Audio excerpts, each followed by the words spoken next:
ఒకసారి ఒక అబ్బాయి వాళ్ళ నాన్న ఇలా అడిగాడు, నాన్న నా లైఫ్కి ఎంత వాల్యూ ఉందని.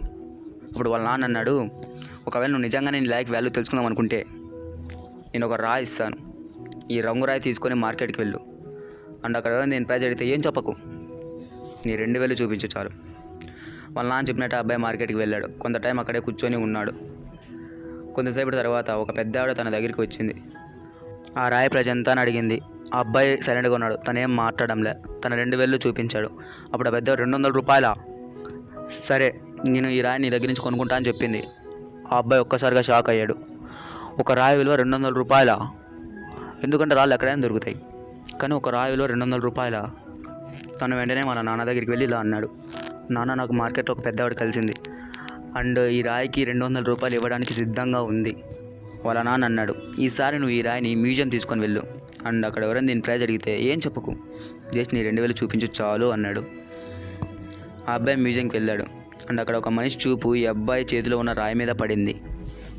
అప్పుడు తను ఈ రాయి ప్రైజ్ అడిగాడు. ఆ అబ్బాయి ఏం మాట్లాడకుండా తన 2000 చూపించాడు. అప్పుడు ఆ మనిషి 20,000 రూపాయల, సరే ఈ రాయి కోసం నేను 20,000 రూపాయలు ఇవ్వడానికి సిద్ధంగా ఉన్నాను, ఈ రాయి నాకు ఇచ్చేసాయి అన్నాడు. ఆ అబ్బాయి మళ్ళీ షాక్ అయ్యాడు. వెళ్ళి వాళ్ళ నాన్నతో చెప్తాడు, నాన్న నాకు మ్యూజియంలో ఒక మనిషి కలిశాడు, ఈ రాయికి 20,000 రూపాయలు ఇవ్వడానికి సిద్ధంగా ఉన్నాడు. అప్పుడు వాళ్ళ నాన్న అంటాడు, ఇప్పుడు నేను లాస్ట్ ప్లేస్ పంపిస్తున్నా, ఇప్పుడు నువ్వు వెళ్ళాల్సింది విలువైన డైమండ్స్ అండ్ స్టోన్స్ అమ్మే షాప్కి అండ్ అక్కడ కూడా నేను ఎవరైనా ప్రైజ్ అడిగితే ఏం చెప్పకు, జస్ట్ నీ 2000 చూపించు చాలు అన్నాడు. ఆ అబ్బాయి ఫాస్ట్గా డైమండ్స్ అండ్ స్టోన్స్ అమ్మే ఒక షాప్కి వెళ్తాడు అండ్ తను అక్కడ ఒక పెద్ద కౌంటర్ వెనకాల నిల్చోవడం చూస్తాడు. ఎప్పుడైతే ఆ పెద్ద చూపు రాయి పైన పడుతుందో తను షాక్ అయిపోతాడు. తను కౌంటర్ నుంచి బయటికి వచ్చి ఆ అబ్బాయి చేతిలో నుంచి ఆ రాయి తీసుకొని, ఓ మై గాడ్, ఈ రాయి కోసం నేను లైఫ్ మొత్తం వెతుకుతున్నాను, ఎక్కడ దొరికింది ఈ రాయి, దీని ప్రైజ్ ఎంత, ఈ రాయి నాకు ఇవ్వడానికి ఎంత తీసుకుంటావు అంటాడు. ఆ అబ్బాయి మళ్ళీ ఏం మాట్లాడకుండా తన 2000 చూపిస్తాడు. అప్పుడు ఆ పెద్ద ఇలా అంటాడు, ఎంత, 2 లక్షల రూపాయల, సరే ఈ రాయి కోసం నేను 2 లక్షల రూపాయలు ఇవ్వడానికి సిద్ధంగా ఉన్నాను, ప్లీజ్ నాకు ఇచ్చేసేయి అంటాడు. ఆ అబ్బాయి తన కళ్ళను నమ్మలేకపోతాడు.